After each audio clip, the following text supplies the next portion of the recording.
What is up, everybody?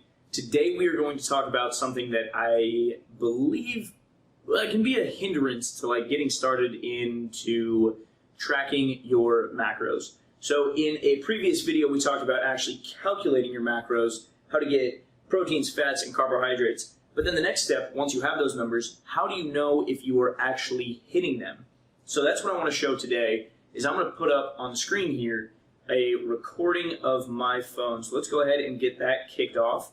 And then what we are going to do is dive into MyFitnessPal somewhere. All right, there we go. Getting it kicked up on the screen. And we are going to cover how to track everything.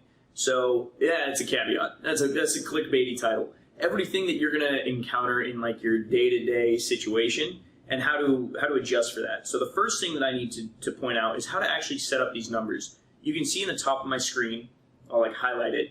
I've got 200 grams of carbs, 60 fat, and 195 protein for a total of 2,120 calories. Those are the numbers that we got from here. 201 protein, 61 grams of fat, and 193 carb. You'll notice that the numbers I put on there are just a little bit different, and that's okay. Because when we start tracking, the thing to note is that we're going for a ballpark. We're trying to understand what our diet looks like and how close we're actually coming to that. So before we even get into tracking these things, let's go over in MyFitnessPal how to set it up. So if I go to more, and you'll just see it over here, then I've bought MyFitnessPal Premium. I think it's like $60 a year or something like that. You don't have to by any means. But then from there, I'm going to go to goals.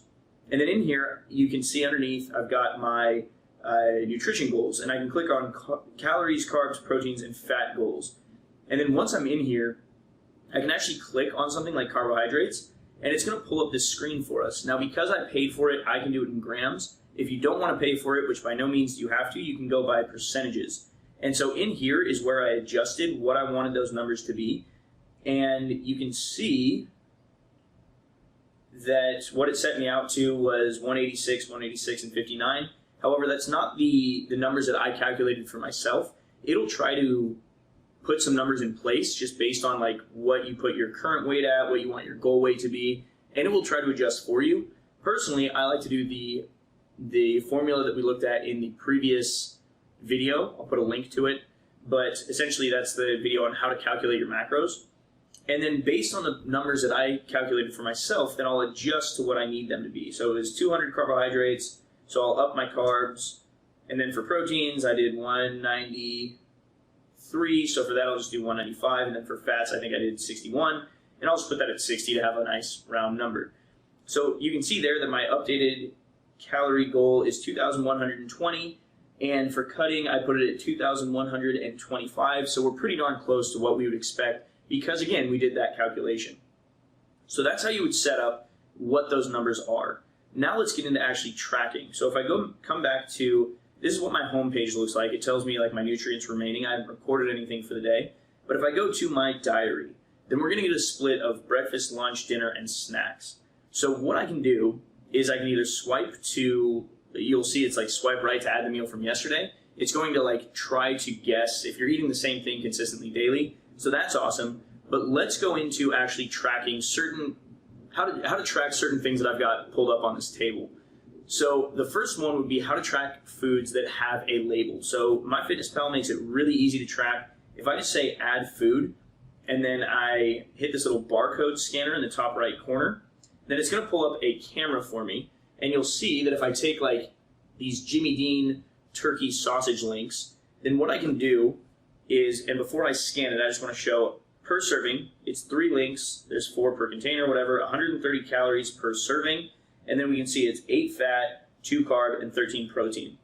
So if I take this and I scan that label, then it's going to pull up exactly what the nutrition facts are. Now this isn't always perfect, but it's going to, more often than not, it's accurate. And it's exactly what we have listed here. It's 2 grams of carbs, 8 grams of fat, and 13 protein. So this one's spot on, and I can just go ahead and hit that check mark in the top right corner. It's going to track it. So tracking foods with a label, super easy. However, what if you're out, right? What if you go out to eat and it doesn't have a label? You go to a restaurant, you get I don't know, bacon, egg, and cheese breakfast sandwich. So what I can do for that is I can just use the search tool. So for here, I can do, let's do bacon, egg, and cheese, and we'll do a croissant. This is actually the exact situation that I just had a friend tell me like about his diet and how he would go about tracking that. And so you can see on here we get a ton of different options, as you can see on the screen, for bacon, egg, and cheese croissants. Now, we've got a lot of different things to choose from, and it doesn't have to be perfect, remember. What we're going for is an estimate to make sure that we're within a ballpark of what we're trying to hit for our macronutrient goals and our calorie goals. So in this case, let's say that it's like a smaller bacon, egg, and cheese croissant. Maybe I'll choose this second option. And I should mention that that little green check mark means that it's verified by MyFitnessPal.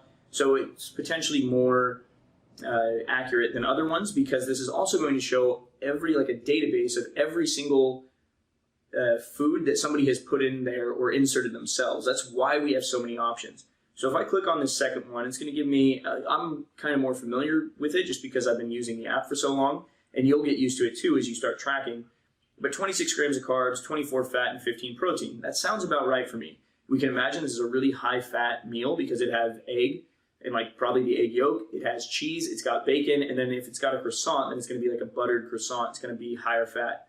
So that's about what I would expect. Not as much protein as you'd be hoping. This isn't like necessarily the healthiest thing, but you could track it this way, that if you go to a restaurant and you get a bacon, egg, and cheese breakfast sandwich or croissant, then you would be able to track it this way. And even if it's not perfect, it's going to get you a ballpark. We'll go ahead and hit the check mark, and MyFitnessPal gives you a little thing that says 24 grams of fat as a notice, right? This is high in fat. So great, we've covered how to track things with a label, without a label. Now I want to go on to other things such as fruit and vegetables. So if we take a look at this apple, how would you track this apple or these strawberries? So I've weighed this. Like a food scale is something that I'll do a whole other video on how to use a food scale, but I've weighed this and it's about a 200 gram apple. So what I can do for that is I can go in here and I'll just type in, what I like to do with all fruits and vegetables is do USDA and then type in apple, hit search, and then it should pull up, if we wait just a moment, that there's this USDA apple, great. And we can see that it's 14.3 grams of carbs for a 100 gram apple. Now, as I mentioned, this is 200 grams, so what I'll do is I'll leave the serving size where it is. I could change that if I wanted to, but then I'll just say number of servings, 2. And that will give me an accurate representation about what the macronutrient breakup is of this apple. And then I can just hit the check mark, it's going to account for that. And you'll also notice, just as a quick side note, that if I hit home, then we're going to be able to see like how much, it gives us these little like circles up at the top to tell us how much of the food we've consumed for that day, whether it's our carbs, fats, or proteins, or total calories for the day. Now, I can do the same thing with strawberries or blueberries, USDA. I think I've got it on here. Yeah, strawberries, I've done that before, and you can see some of these are verified, some of them aren't. I've looked at the ones that I've selected in the past, and they're pretty darn close to what I would expect. Strawberries. Yeah, so let's go ahead and click on that. You can see if I do 100 grams, that's about 7.7 grams of carbs, 0.3 grams of fat, 0.7 grams of protein. Awesome. So that's how we would account for things like fruits and vegetables. I can do the same thing with like USDA broccoli, USDA, I don't know, sweet potato, whatever it may be. That's just like, it doesn't have a label, it's just a organic food. So we've covered our fruit. We've covered foods with labels such as like this Jimmy Dean English muffin breakfast sandwich or the Jimmy Dean sausage. I don't know why I have 2 Jimmy Dean things up here. Not a sponsored video. I guess I just like their products. Now, let's talk about other things such as a 0-calorie drink, whether this is an energy drink or in this case, it's like a vitamin water. If I pull up, if I say add, and I look at the nutrition on here, you'll see that I've got total carb is 4, but my calories are 0. So the reason for this, and it actually ties in perfectly with our cooking spray as well, which I'm going to touch on, and you'll see that this is like a olive oil cooking spray with, oh, I didn't mean to do that, with 0 calories. Now, what we can see with both of these, it's 0 calories, but how how in the world does this one say 4 grams of carbs but 0 calories? That doesn't add up, right? Well, the reason for it is because of something called it's the USDA rounding rule. So if it's under 5 grams of carbs, then they don't have to actually account for the calories of it. So you can look up USDA rounding rules and it'll give you more specifics on how they do that. But something to note for our cooking sprays, how to calculate your drinks, cooking sprays, whatever it may be, is that the calories on here is 0, but it says the serving size is 1/4 of a second for a spray. Now, when I use this, I'm definitely using more than 1/4 of a second. I'm probably doing 2.5 seconds. And so this will come with calories. However, I don't track things like my 0-calorie drinks, my 0-calorie sprays, because all in all, they might add, maybe a gram or 2 of fat, maybe a gram or 2 of carbohydrates. While that might not be perfect, I'm not coming perfect with what my calorie split is, it's getting me within the ballpark. So if I go, and what I always like to say is that plus or minus 5 grams for the day. If I'm at 200 grams of carbs and I hit 195 or 205, within that frame is pretty much 100% day. If I go a little bit over, 210, it's pretty darn close to what I'm looking for. If I don't account for the couple of grams that come from this, the extra grams of fat or the extra grams of carbohydrates, then I'm still coming pretty darn close to what I'm shooting for, and it makes it sustainable, right? It makes it something that you can do in your day-to-day routine, and I guess realistic is the part of it. You don't have to track down to the 0.5 gram of carb. It's just going to become mundane and honestly boring for you. So you try to make this fit into your lifestyle as best as possible. And my phone just stopped recording, so we're going to record again. There we go. So that is what I would say for the 0-calorie sprays or these cooking sprays. If you actually do use something like olive oil, then it's good to account for that. And if you use a tablespoon of olive oil, how much of that actually gets onto the food is probably not a lot, but I like to be on the conservative side, or I guess on the liberal side of it, to say that if I used a tablespoon of olive oil, then I would account for that and say olive oil, great. And let's say that I use 1 tablespoon, but only half of it gets onto the fat, whatever, I'll account for the whole tablespoon, and then that will account for the extra fat that is in my diet, and if anything, I'd come in under it, when at the end of the day, it's hey, you hit it perfectly. Well, I know that I kind of accounted for extra that probably wasn't on there. But anyway, so it leaves you a cushion. Wonderful.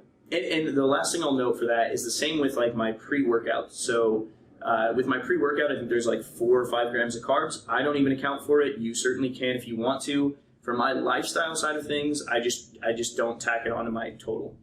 Now, the last thing that I want to talk about that's going to come into your everyday life is probably, may or may not be, alcohol. So the simple way to track for alcohol, or the way that I personally like to do it, is to look at something like this beer. And this beer, a light beer, like a Coors Light or a Bud Light, whatever it may be, Michelob Ultra, they typically have 100 calories. So this one's 102, but it's really interesting because your carbs, fats, and proteins don't actually line up with the total caloric intake. So for a 100-calorie beer like this, there's actually only 5 grams of carbs. And so if I click on this, you'll see, and I guess I had 2.5 beers last time that I selected this, but you'll see that it's 7 grams of carbs and 140 calories. Now I'm not doing a 16 ounce. I'm doing it's not quite that. This is a 12 ounce. So the serving size isn't there. And actually, let's go ahead and try to scan for this, because it does have a barcode. There we go. So this is exactly what we would think. It is, the can lists it as 5 grams of carbs, but MyFitnessPal did it correctly where it's accounting for 25 grams of carbs and close to 100 calories, 96. The reason that you would do it this way is because if it's a 100-calorie drink, yes, it might only be 5 grams of carbs, but you want to account for this in your total macro makeup of the day. And we know that there's 4 calories per gram of carbohydrate, and there's also 9 calories per gram of fat. So I either track alcohol as fat or carbohydrates. You don't want to take it from your protein goal, but essentially if I have this beer, then I would put it as 24 or 25 grams of carbs, because I know that would add up to 100 total calories. It's the same thing with like if you were to go with this Truly, and if I scan the barcode for this, hopefully it registers, maybe. And for this, a Truly is also, or like a White Claw, whatever your drink of choice is. Ain't no laws when you're drinking claws, baby. For summer shenanigans. So this is 100 calories, and I don't know if this one's going to load. It's trying to search for it. But it's the same thing where this only says it has 2 grams of carbs, but since it's 100 calories, I would either do 25 grams of our carbs, which would make up a total of 100 calories, or you could do, I think it's like 11 grams of fat, and there we go. I would do 11 grams of fat, which would add up to also 100 calories. So you can either take from your fats or carbohydrates. I'll do a more extensive video on how to track alcohol, but the point is, like in this one, the one that we can see on the screen, I wouldn't do the 2 grams of carbs because I know that it actually has much more. I need to account for more. If I want my things to line up in like the home screen. Now I could do this, and you'll see that it didn't affect my carbs in the top left much, but my total daily caloric intake is going to drop down. The big green circle. It's kind of hard to explain. I hope this is making sense. But for me, what I would have done instead of choosing that Truly is I would even like track this Truly as the Coors Light. So if I go to Coors, not that one. I want to actually scan this again because this tracked it perfectly. Whereas it's accounting for 24 grams of carbs, even though the bottle says 5 grams. So what I'm going to do is go ahead and say yes, because that's going to get me into a ballpark. And I do this for all alcohol. If it's like a light beer, a hard seltzer like a Truly or a White Claw, or even if I just have like a shot of vodka with soda water, I'm going to track that as essentially 100 calories and either 25 grams of carbs or 11 grams of fat. That's how it's going to line up with subtracting what my total daily intake is. So I can enjoy a beer or two or a drink or two on occasion and still account for that and hit my macro goals. So that's the first video that I wanted to put together on tracking, how to set up your actual goals in MyFitnessPal, how to account for things with labels, without labels, how to account for alcohol, 0-calorie drinks, fruit and vegetables, all the things that you're going to encounter on your day-to-day basis. If you found this informative, be sure to smash that thumbs up button, hit subscribe for tomorrow's video, and I guess thank you for watching. Much more to come. Cheers.